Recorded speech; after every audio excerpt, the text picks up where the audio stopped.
여호와께서 모세에게 말씀하여 이르시되 너는 첫째 달 초하루에 성막 곧 회막을 세우고 또 증거 궤를 들여놓고 또 휘장으로 그 궤를 가리고 또 상을 들여놓고 그 위에 물품을 진설하고 등잔대를 들여놓아 불을 켜고 또 금 향단을 증거 궤 앞에 두고 성막 문에 휘장을 달고 또 번제단을 회막의 성막 문 앞에 놓고 또 물두멍을 회막과 제단 사이에 놓고 그 속에 물을 담고 또 뜰 주위에 포장을 치고 뜰 문에 휘장을 달고 또 관유를 가져다가 성막과 그 안에 있는 모든 것에 발라 그것과 그 모든 기구를 거룩하게 하라. 그것이 거룩하리라. 너는 또 번제단과 그 모든 기구에 발라 그 안을 거룩하게 하라. 그 제단이 지극히 거룩하리라. 너는 또 물두멍과 그 받침에 발라 거룩하게 하고 너는 또 아론과 그 아들들을 회막 문으로 데려다가 물로 씻기고 아론에게 거룩한 옷을 입히고 그에게 기름을 부어 거룩하게 하여 그가 내게 제사장의 직분을 행하게 하라. 너는 또 그 아들들을 데려다가 그들에게 겉옷을 입히고 그 아버지에게 기름을 부음 같이 그들에게도 부어서 그들이 내게 제사장의 직분을 행하게 하라. 그들이 기름 부음을 받았은즉 대대로 영영이 제사장이 되리라 하시매 모세가 그같이 행하되 곧 여호와께서 자기에게 명령하신 대로 다 행하였더라. 아멘. 우리가 이제 출애굽기 40장에서는 이스라엘 백성들이 성막을 완성해서 그것을 모세에게 가지고 와서 하나님께로 봉헌하는 그러한 성막의 봉헌의 장면을 보게 됩니다. 물론 성막이 완성되면 하나님의 명령대로 이것이 완성된 것이기 때문에 다 하나님의 것이긴 합니다만은 그러나 이 백성들의 모든 선포와 또 제사장이 세워지는 것 그리고 하나님께 완전하게 다 이것을 드렸습니다라고 하는 이 선언이라고 하는 것으로 말미암아 이제 성막은 그냥 단순한 건물의 구조물이 아니라 어떤 생명의 역사하심의 통로로서 이렇게 열리게 되는 것을 우리가 보게 됩니다. 그래서 특별히 이제 이러한 성막들을 하나님 앞으로 올려드린다, 봉헌한다라고 하는 그 봉헌의 의미가 이 출애굽기 40장에서 이제 펼쳐지게 됩니다. 그래서 하나님께서 모세에게 말씀하시고 또 그 말씀하신 것이 다 이루어지는 그 창조의 역사, 그러니까 하나님께서 빛이 있으라 하실 때에 그곳에 빛이 생겼던 것과 같이 하나님께서 말씀하신 그대로 성막의 모든 것들이 그대로 이루어지게 되는 바로 그 지점 가운데서 천지창조와 같은 이 창조의 역사가 이 성막을 통해서 이스라엘 백성들에게 나타남으로써 이제는 그의 백성들이 하나님의 창조의 통로가 되는 것으로 하나님께서 세워지고 있습니다. 그래서 그것이 이제 제사장 된 자들의 사명이기도 하고요. 또한 우리가 하나님께로부터 부르심을 받은 이유이기도 하죠. 하나님이 이 세상을 창조하시고 또 그 창조의 역사를 계속하고 계신데 그것은 하나님의 말씀으로 또 그 말씀에 대한 순복으로 말미암아서 이루어진다라고 하는 것을 어떻게 보면 단순한 구조일 수 있겠습니다. 근데 그 단순하지만 아주 힘 있는 하나님의 역사하심의 원리들이 실제로 이스라엘 백성들 안에서 성취되고 있습니다. 그래서 오늘 주님의 말씀이 그대로 이루어지는 것, 또 주님의 뜻이 내 안에서 그대로 이루어지는 것이 성막의 완성이고 또 성막의 봉헌이다라고 하는 것을 우리가 깨달아야 합니다. 요한복음 6장 38절에서 예수님께서는 이렇게 말씀하셨습니다. 내가 하늘에서 내려온 것은 내 뜻을 행하려 함이 아니요 나를 보내신 이의 뜻을 행하려 함이니 살아계신 아버지께서 나를 보내심에 내가 아버지로 말미암아 사는 것 같이 나를 먹는 그 사람도 나로 말미암아 살리라 이렇게 말씀을 하십니다. 그래서 내 뜻을 행하는 것이 아니고 아버지의 뜻을 행하기 위해서 내가 살아간다 라고 하는 것이 봉헌된 삶의 참 의미일 것입니다. 그래서 우리가 봉헌한다라고 하는 것은 하나님께 나를 완전하게 드린다는 것인데, 그럼 드린다는 것이 어떤 것이냐라고 할 때 나의 뜻, 또 나의 계획, 또 나의 생각들이 아닌 하나님의 생각과 계획 가운데에 맞추어서 이제 나아가는 그러한 그 봉헌을 주께서 우리 가운데에 이루라고 하십니다. 그러면서 이제 첫째 달 초하루에 성막 곧 회막을 세우고, 여기서 첫째 달 초하루라고 하는 것은 이제 그 이스라엘 백성들에게 있어서의 그 초막절이 됩니다. 물론 뭐 그 첫째 달 초하루라고 하는 것이 이스라엘의 여러 신년이 있고 여러 첫째 달이 있죠. 그래서 그 이 초막절을 1월 1일로 정월로 보고 뭐 나팔절을 보는 경우도 있습니다만은 그 뭐 정교하게 그 1월 1일이 딱 언제다라고 이렇게 그 정해져 있다기보다는 초막절이 그 한 해의 시작, 그 초막이 세워지는 어떤 그러한 시작점이 되고, 그리고 모든 절기의 또 시작의 정월은 또 6월절이죠. 6월절을 그 이제 그 이 6월절이 있는 그 달을 아비벌을 이제 첫 달이라고 그렇게 세우라고 말씀을 하셨기 때문에요. 이제 점점 우리가 6월절의 시즌 가운데로 이제 들어가게 되는데, 새로운 그 시작의 지점을 주님께서 정하고 계시죠. 그래서 이것을 이제 그 보통 일반적으로 절기들이 그러한 것들이 시작되는 그러한 시작점들을 그렇게 그 하나님께서 세우시게 되는데, 우리 초막절을 그렇게 초막이 세워진 날을 그 첫째 달 초하루라고 정하라라고 말씀을 하십니다. 왜냐하면 이것이 이제 창조의 시작, 창조의 역사이기 때문에 그렇습니다. 그래서 그 오늘도 이제 성막을 곧 회막이라고 이렇게 부르게 되죠.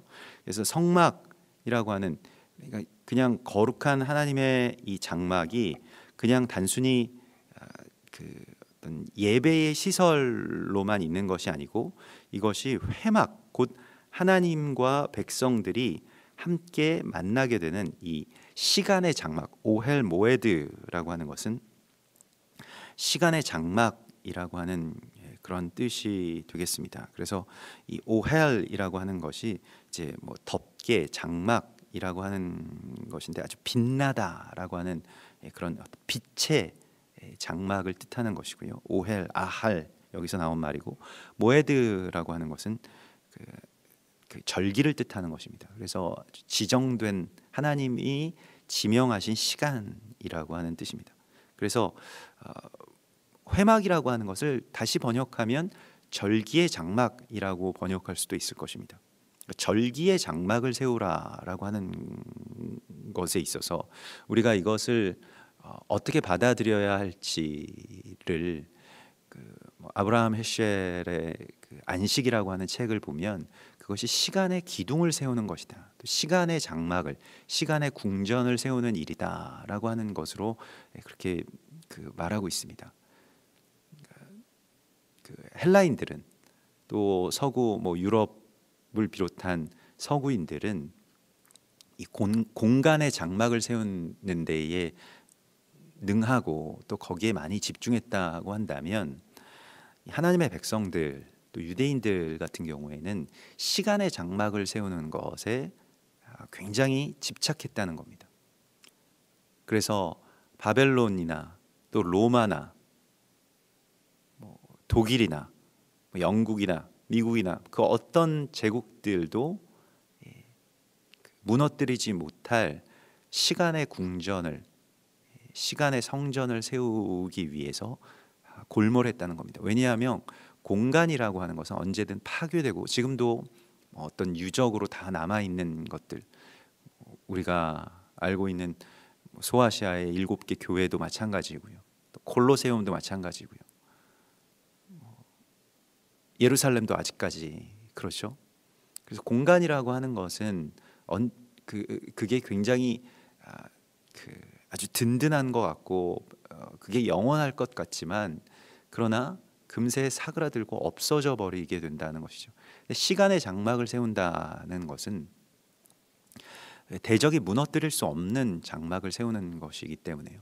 그래서 하나님의 이 장막, 이 성막, 이 미슈칸이라고 하는 것을 이제 그 미슈칸은 이제 하나님이 거하시는 처소라는 뜻입니다. 그래서 성막을 미슈칸이라고 하는 것은 하나님이 거하신다. 보통 미슈칸을 그 우릿간이라고도 그렇게 부르죠. 동물들의 우리, 그러니까 거처가 되고 영구하게 머무르는 곳인데, 그곳을 어떤 곳에다가 세우느냐, 그걸 뭐라고 말씀하고 있느냐, 시간의 장막이라고 말씀을 하고 있는 것입니다. 그러므로 이 성막이라고 하는 것은 시간의 장막의 어떤 모형이라고 하는 것으로 우리가 받아들여야 됩니다. 그러니까 본체가 아니고요. 모형을 파괴한다고 해서 본체가 파괴되는 것이 아니죠. 본체는 무엇이냐? 그것은 하나님의 백성들이 주와 함께 세워 올린 그 시간들이라는 겁니다. 그게 안식일이고요. 안식일을 거룩하게 구별하여서 지키는 것이고, 절기의 장막들을, 절기의 기둥들을 세워서 그 장막을 이루어내는 것을 말씀하시는 것입니다. 그래서 이게 연결되고 있습니다. 공간이라고 하는 것을 성경은 부정하지 않고 시간과 연결되는 어떤 요소로서 함께 그렇게 세워져 가게 되는 것을 우리에게 보여주시고 있습니다. 그래서 어떤 해의 시작을 선포하고요. 그리고 그 초막이 세워지는 것을 통해서 거룩한 절기의 장막이 세워지게 된다라고 하는 시간의 세움에 대한 하나님의 말씀이 이 안에 있습니다. 그럼 시간은 누가 세우는 것이냐? 그러니까 시간의 어떤 주권자, 그러니까 시간을 결정하는 것이 하나님이십니다라고 하는 것을 우리가 이렇게 순복하고, 하나님이 이때가 1월 1일이 되도록 하라라고 하면 그때가 이제 1월 1일이 되는 겁니다. 그러니까 대적들은 자꾸 시간을 변개하고 싶어하죠. 자신들의 어떤 시간으로 가져오고 싶어 합니다.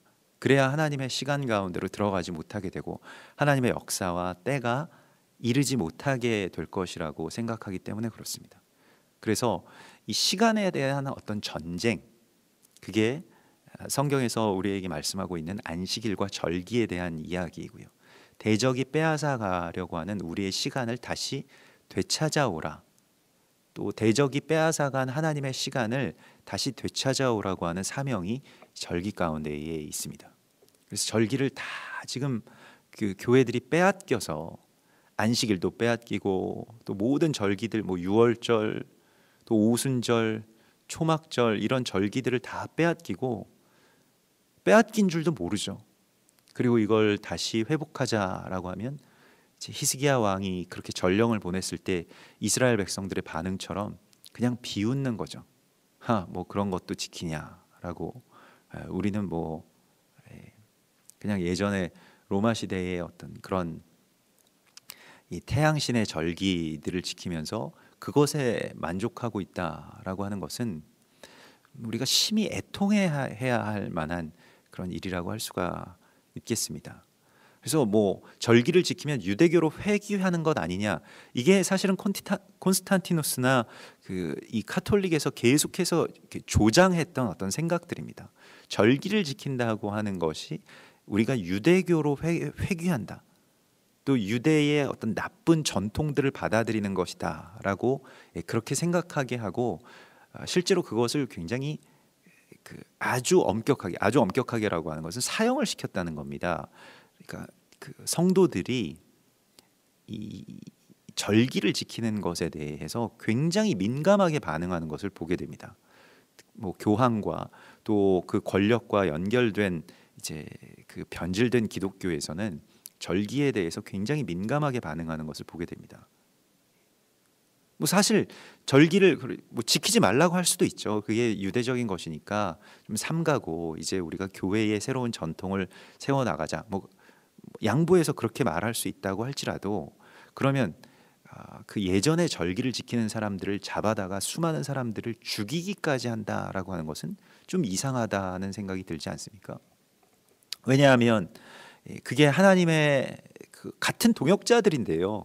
그래서 좀 생각이 다르다라고 한다면 좀 가르치고, 뭐 이게 잘못됐다라고 한다면 서로 그것에 대해서 같이 또 성경에서 그 진리를 또 찾고, 뭐 이렇게 하는 것이 맞는데 그냥 죽였다는 거예요, 그 사람들을.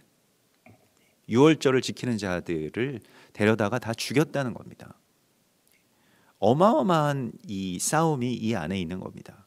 대적은 우리의 공간을 헐어버린다고 해서 우리가 멸망하지 않을 것이라고 하는 것을 오랜 세월 동안 체득해 왔습니다. 그래서 시간을 빼앗아 가면 사람들을 멸망시킬 수 있다라고 하는 전략을 세워놓고 있죠. 근데 우리는 그 시간을 대적에게서 빼앗아 오는 것에 대한 갈망을 잘 하지 못하게 됩니다. 그러니까 안식일부터 우리가 안식일이 절기 중에 절기이기 때문에 모든 절기는 또한 안식일이기 때문에요. 안식일부터 우리가 온전하게 세워서 대적에게 빼앗긴 나의 시간, 대적에게 빼앗긴 이 가장 귀한 시간, 가족들이 모이고 또 함께 동역자들이 모이고 또 하나님과 내가 만나는 그 가장 귀한 시간들부터 다시 되찾아내는 것이 이 절기의 장막, 회막, 오헬, 모헤들을 세우는 것이라고 말씀을 하고 있습니다. 요즘은 얼마나 사람들이 바쁩니까? 예전에 하지 않아도 됐던 일들을 너무 많이 해야 되기 때문에 시간들을 다 대적이 빼앗아가는 거예요. 그러면서도 그게 나의 기쁨이라고 생각하면서 뭐 정말 고개를 숙이고 계속해서 뭐 휴대폰을 보고 아이들은 뭐 며칠씩 밤을 새면서 게임을 해도 그 허기를 느끼고 무언가에 다 사람들이 중독되게 해서 그 시간을 빼앗아 가버리는 그러한 시간의 전쟁에 우리가 완전히 들어가 있고 거기에 대해서 굉장한 무력감을 느끼면서 살아가고 있습니다. 그래서 이걸 다시 회복하라. 이것이 성막을 온전하게 세우는 일이라고 하는 것을 주께서 말씀하십니다. 그래서 이번 주에 주께서 계산하라라고 하는 말씀을 주셨을 때에 이 계산이라고 하는 것은 그 어떤 것에 대한 아주 강한 갈망이 있을 때에 하는 행위라고 하는 것을 우리가 어제 저녁에도 나누었는데요. 그러니까 뭐 모든 것이 다 풍족하고 우리가 영원히 살고 또 돈도 그냥 뭐 쓰고 싶은 대로 쓸 수 있고 하면 계산이라고 하는 것이 필요가 없습니다. 계산할 필요가 없겠죠. 영원히 사는 사람들에게 시간에 대한 계산이 무슨 의미가 있겠습니까? 돈이 무한대로 많은 사람들에게 돈을 쓰는 것에 대해서 계산할 필요가 뭐가 있겠습니까? 없는 사람들이 계산하는 겁니다. 부족한데 이걸로 버텨야 되고 이걸로 해야 되고 또 이걸 뭐 하나님께서 말씀하신 것을 세워 나가려고 할 때 이제 계산하게 된다는 거죠. 어떻게 하면 이 일을 할 수가 있을까? 어떻게 하면 이것을 이룰 수 있을까? 하나님이 말씀하신 그대로 내가 이룰 만한 힘은 없지만은 그러나 이것을 어떻게 하면 이룰 수 있을까에 대한 갈망이 페쿠데이라고 하는 계산하라라고 하는 이 명령에서 우리 가운데 나오게 되는 것이죠. 예수님도 누가복음 14장에서 그러한 말씀을 하셨고요. 그렇기 때문에 우리가 무엇을 갈망할 것인가 라고 하는 것에 대해서 우리가 주의 성막을 세워나가는 것에 대해서 그리스도 예수와의 몸을 이룬다라고 하는 것에 대해서의 어떤 실체는 여러 가지 것이 있을 수 있겠습니다만 주의 삶을 사는 것이고요. 또한 오늘 주님께서는 시간을 세우는 것이라고 말씀을 하십니다. 시간의 장막을 세우라고 말씀을 하십니다. 그래서 시간의 기준점을 세우고요. 항상 우리가 여호와의 절기에 주목해 보아야 되는 이유입니다. 우리가 유대인들처럼 그 절기의 어떤 표면을 지킬 사명은 이방인들에게는 없는 줄을 압니다.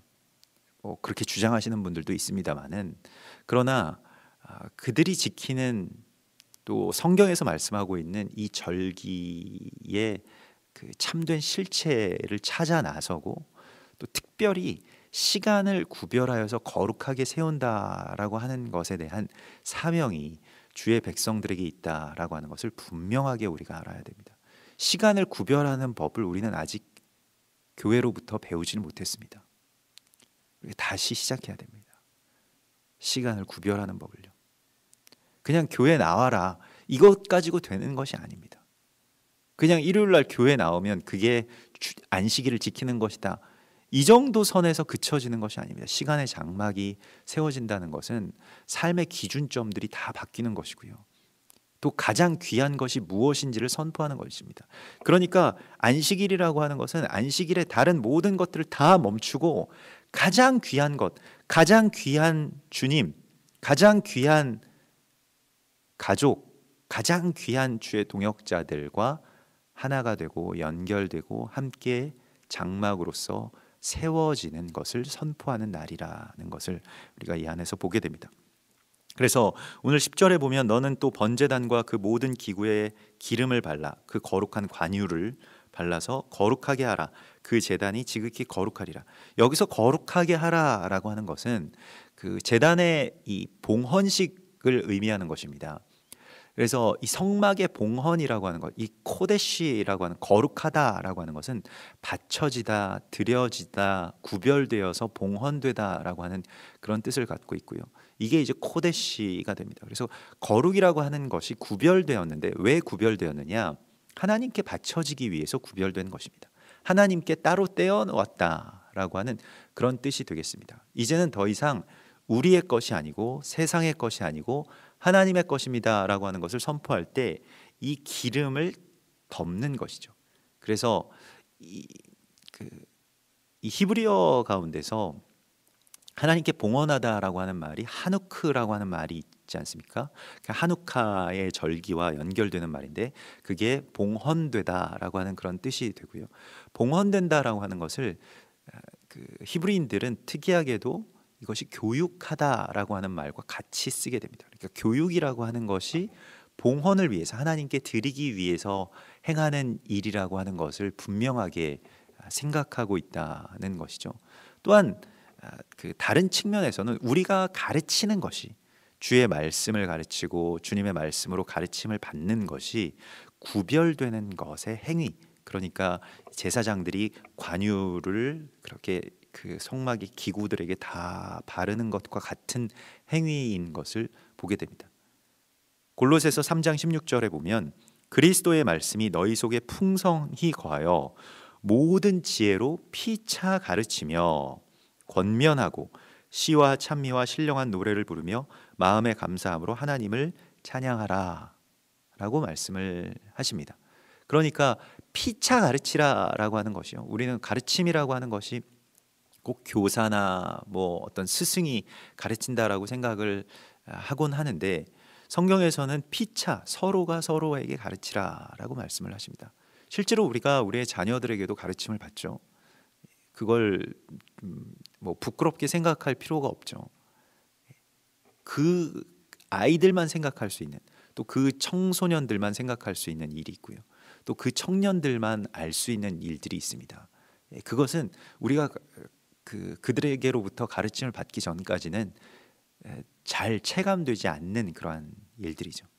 그래서 피차 가르치라라고 하는 말씀에 우리가 순복하고 이것이 거룩하게 하는 것이라고 하는 것을, 가르친다라고 하는 것을 뭘 이렇게 주입하고 내 생각을 막 주장하고 그러한 것이 아니고요.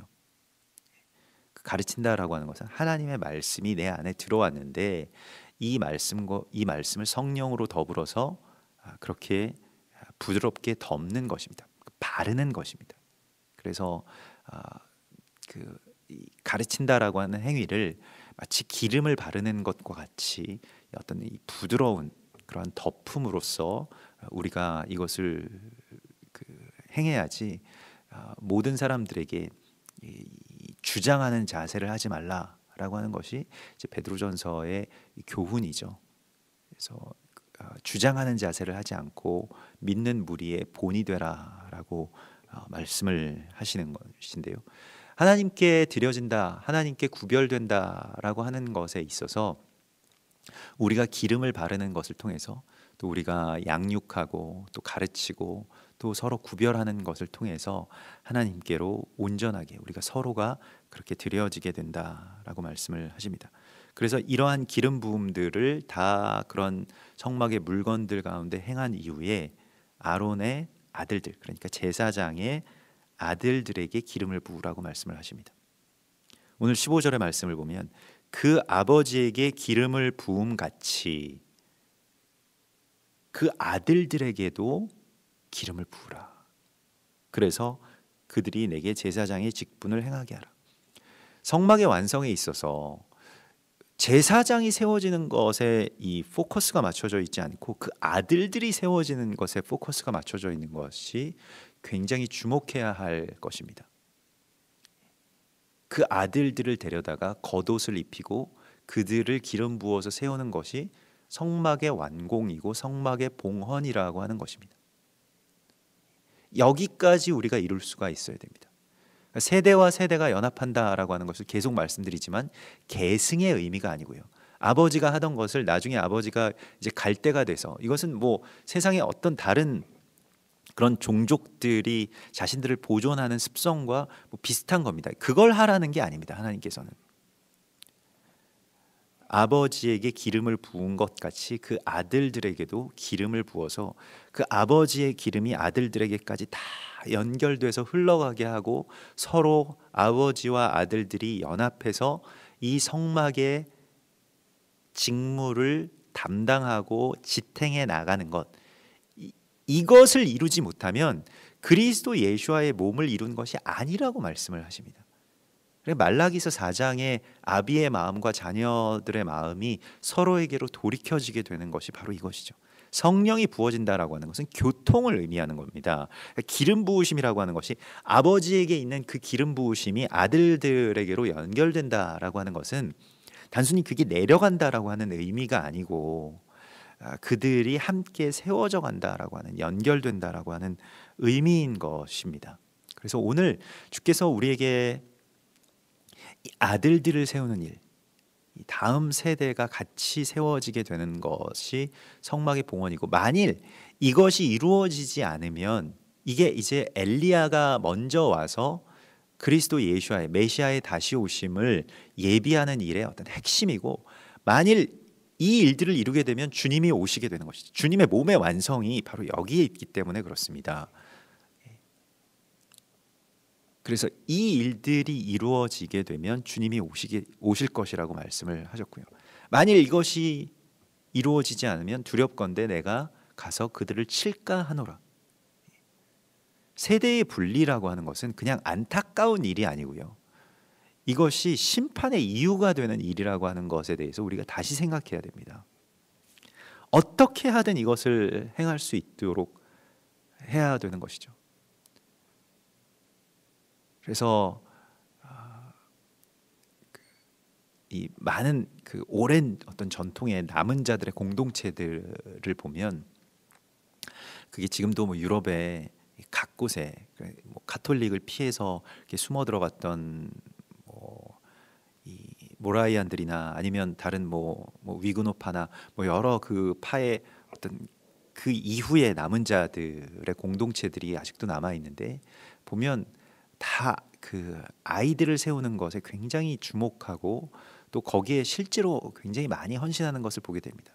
저희도 아이들을 세우기 위해서 많이 애쓰고 노력하고 그렇게 행하고 있다고 생각을 합니다만은, 그러나 한참 부족하다는 것을 그들의 어떤 그 삶의 실제의 모습들을 보면 알게 되는데요. 모든 것들이 사실은 아이들 중심인 거예요. 그래서 우리는 그 아이들이 지금도 아이들이 뭐 같이 예배를 드릴 수 있습니다만은, 같이 예배를 드리다가도 좀 떠들고 아이들이 울고 그러면 어른들한테 좀 방해가 된다라고 하는 그런 생각들을 은연중에 갖고 있고, 아이들 뭐 그 부모님들도 그런 생각에 좀 노심초사하기도 하지 않습니까? 좀 괜히 미안하기도 하고 아이들 데리고 밖에 나가야 될 것 같고 뭐 그런데, 그런 정말 남은 자들의 공동체들은 오히려 반대인 거예요. 우리가 어른들이 지금 이 쓸데없는 얘기들을 이렇게 오랫동안 하느라고 아이들을 너무 이렇게 고생시키면 안 된다. 그래서 아이들이 그렇게 좀 지루해하는 것 같으면 멈춥니다. 그리고 아이들을 다시 바라보면서 아이들과 함께 할 수 있도록 무슨 어떤 뭐 활동을 하든 아니면 다시 노래를 부르든, 아니면 그 거기서 멈추고 아이들이 지금은 쉬어야 되고 아이들이 지금은 또 밖에 나가서 뛰어놀아야 되니 우리도 나갑시다. 이렇게 되는 것이죠. 이 정도의 어떤 헌신에 대해서, 또 이와 같이 자기 자신을 삼가고 죽이는 일이 없이 세대의 연합이 일어날 수 있다라고 생각해서는 안 됩니다. 왜 쟤네는 내 생각과 좀 다르냐, 왜 쟤네는 이렇게 철이 없냐, 쟤네는 왜 말귀를 못 알아듣냐, 이렇게 되니까 세대가 다 분열돼서 이제는 서로가 적이 되고 있지 않습니까? 지금 아주 심각해진 것이 이 한국 사회는 지난 뭐 한 이 5년 내에 세대와 세대가 너무 완전히 적대시 돼서요. 뭐 정치적으로도 그렇고 뭐 성향적으로도 그렇고 사회 구조적으로도 그렇고 완전히 분리되어서 적이 되고 있습니다. 그래서 뭐 남자와 여자도 마찬가지, 젠더도 서로에 대한 어떤 적이 되고 그 교회와 세상도 그렇게 적이 되고, 이게 그 적개심이라고 하는 것이 굉장히 많이 끌어오르고 있고, 이런 적개심들이 계속해서 쌓이게 되면 그때는 폭력이 나타날 수밖에 없게 됩니다. 그러면 이제 전쟁이나 아니면 뭐 여러 가지 정말로 뭐 북한에서 말하는 그 피바다라고 하는 것들이 일어나게 되는 것을 역사적으로 굉장히 많이 보게 됩니다. 이 적개심들이 계속 쌓아 올려지는 것은 무언가 대적이, 또 어떤 권력이 그것을 조장하고 있다는 것을 우리가 알아야 합니다. 그러니까 적개심이 올라간다라고 하는 것은 또한 다른 적개심을 다른 곳에다가 돌리기 위한 행위이거든요. 일본이 계속 반한 감정을 부추기는 이유가 무엇입니까? 너무 큰 위기가 다가오고 있기 때문에 그렇습니다. 아베가 지금 말하자면 허수로 사기를 쳐온 그런 경제적인 뭐 어떤 성장이나 또 그 경제 위기를, 버블 그 위기를 이제 타개했다라고 하는 것에 이 허상이 드러나고 있기 때문에, 속속들이 드러나고 있고, 실제로도 숫자를 조작한 것이 밝혀졌죠. 뭐 숫자 조작은 작은 일이고요. 실제로 그 숫자 조작보다 더 큰 사건들이 뒤에 많이 있을 겁니다. 그런데 그런 것들을 이제 무마하기 위해서 다른 분노의 대상을 세워야 되는데, 그것이 권력의 속성입니다. 토요토미 히데요시가 조선을 치러 가자라고 할 때도 내부의 그러한 분노들을 돌리기 위한 그런 방편이었다라고 하는 것을 우리가 잘 알아야 합니다. 딱 그런 형국이고요. 이 나라도 마찬가지고요. 그래서 저는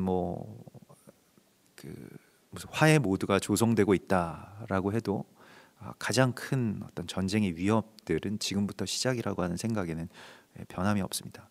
아무튼 이러한 것들에 대해서 우리가 정말 많이 기도해야 되고, 또 다시 이 회복의 시작점을 찾아야 되는 것은 바로 이 절기의 장막을, 안식일의 장막을 세우고 세대와 세대가 연합하는 것에 있어서 희생할 준비가 그냥 같이 있는다라고 하는 것만으로 되는 것이 아니고요. 정말로 그들을 위해서 희생할 그러한 그 사명을 하나님께서 우리에게 주셨다라고 말씀을 하십니다. 우리 같이 기도하겠습니다. 하늘에 계신 우리 아버지시여, 이름이 거룩히 여김을 받으시오며 나라의 임하옵시며 뜻이 하늘에서 이룬 것 같이 땅에서도 이루어지이다. 오늘날 우리에게 일용할 양식을 주옵시고, 우리가 우리에게 죄 지은 자를 사하여 준 것 같이 우리 죄를 사하여 주옵시고, 우리를 시험에 들게 하지 마옵시며 다만 악에서 구하옵소서. 대개 나라와 권세와 영광이 아버지께 영원히 있사옵나이다. 아멘.